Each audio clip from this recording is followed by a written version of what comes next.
there's this realization that many of us have kind of lost touch with this ancient wisdom initiations. And we forget how paramount it is to our evolution as beings here, right? Not everyone, of course, has lost touch with this idea, but a lot of us have. And so we often see like life's major milestones, like, graduating college, getting a job, tying the knot, buying a house. We see those things as initiations, and they certainly can be. However, they truly become initiations when we consistently or consciously acknowledge them as such. And what I mean by that is that we have this clear understanding of who we are before, after, and also during that entire journey. We often underestimate what it takes to go through milestones like that because, we often are autopilot. And I want to be clear, like, I'm not downplaying the significance of these life events, especially if it's something that's very important to you, right? They're important to you, to whomever it's important to. But sometimes, again, we go through life on autopilot, right? Because it's like the next item on the list, the next box to check, or the next right thing to do, without really connecting to the deeper meaning of that thing.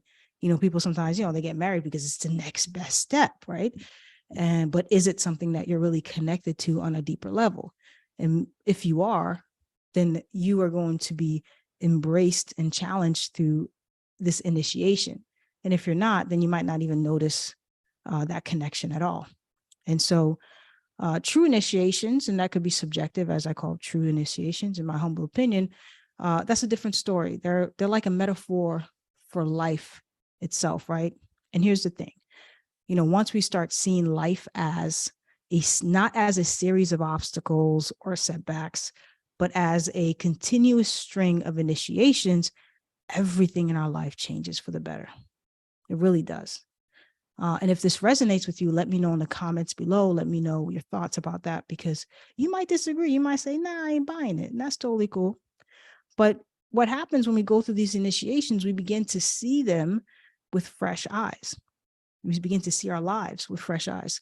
We begin to see our lives with a renewed sense of energy. After going through my plant medicine ceremonies, it was like, I felt like I was living in a completely different world than the one that I had created.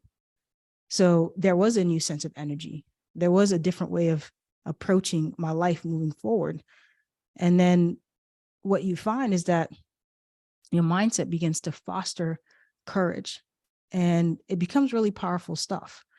And so the core of an initiation is really about, again, the transition that often involves leaving behind an old self, right, to embrace a new one. That really is what initiation is. And like I said earlier, initiation still exists in this modern world, but again, I'm sensing that many of us are resisting our own necessary initiations. And when we do that, it causes a lot of internal conflict, right? We begin to just bump against ourselves, fight against ourselves, because often we don't want things to change, or we often want things to be different than they actually are. Yeah, it's that death and rebirth. And sometimes we might have to do that a few times until we finally like settle into who we are supposed to be.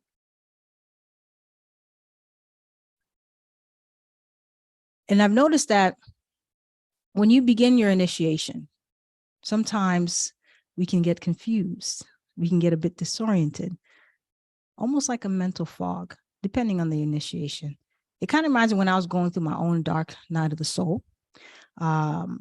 This was way back in like 2015. Well, actually really started like 2013, but I felt like I was at an emotional standstill. And that's what really led me to go to my first retreat. And then after my father passed away in 2016, that mental fog just sort of deepened. And I saw myself just like in an emotional daze for a while. So I was just really confused about my presence in this world. And so when you're in that initial state, you might be feeling that way. And what's going to happen is the universe is going to send you all kinds of challenges along the way, because this is an initiation. It's a rite of passage.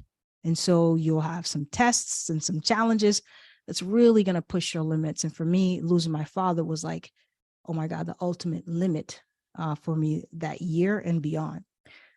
Because what the universe is trying to say here is like, are you ready to let go of who you think you are for who you can actually become? And so these challenges are really meant for you to really connect and see who you really are, to see how courageous you can be. It's a bit like facing the great unknown. Like when we go into initiation, we don't know what's on the other side of that initiation. We don't know what that journey is going to look like. We don't even know if we're actually capable, right? If we have even the skill sets to actually go through a process like that. But I always say, you come fully equipped, right? You come fully equipped with all the parts and pieces and all the things that you need to go through this life, because that is part of the design. We might not think that. We might be disconnected from that truth, but I believe that to be the case. And so when you're being faced and confronted with that unknown, it really forces you to take this new approach of looking at those challenges. When my brother passed away last year, I had to look at grief and death and loss more differently than I had ever had before. Because I didn't want to be stuck in the previous version of myself who had dealt with my father's death, because I was just in a mental, like I was just not there. And so that person then was different than the person who had to experience the loss of my brother, of a sibling. And so here I was again, forced to look at this experience, similar but different. I was forced to look at it again differently.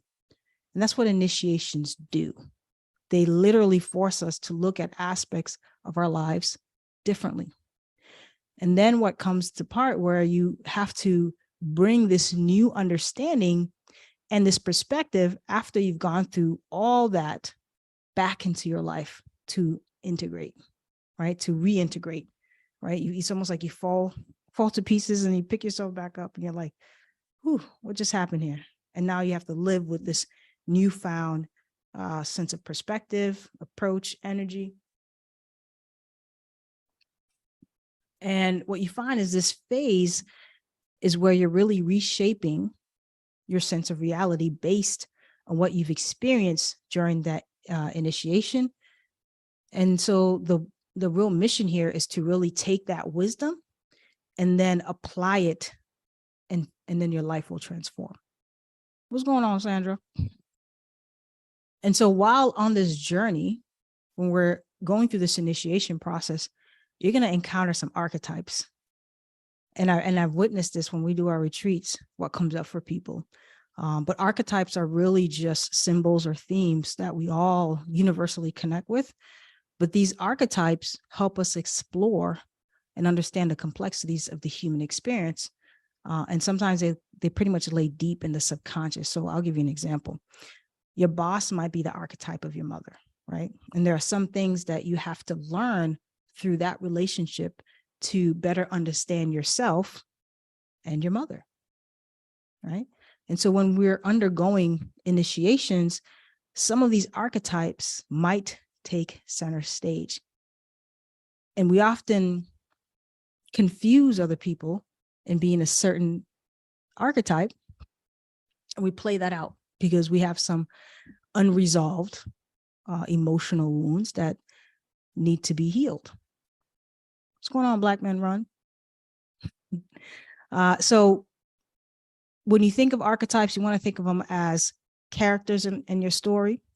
And sometimes these archetypes, like I said earlier, are valuable for our growth and journey. And they can actually come in the form of a mentor or a guide. And so as you're experiencing these initiations, you really want to take note of the kinds of archetypes that might pop up. And there's all types. There's the hero archetype, the mother archetype, the sage. There's a list.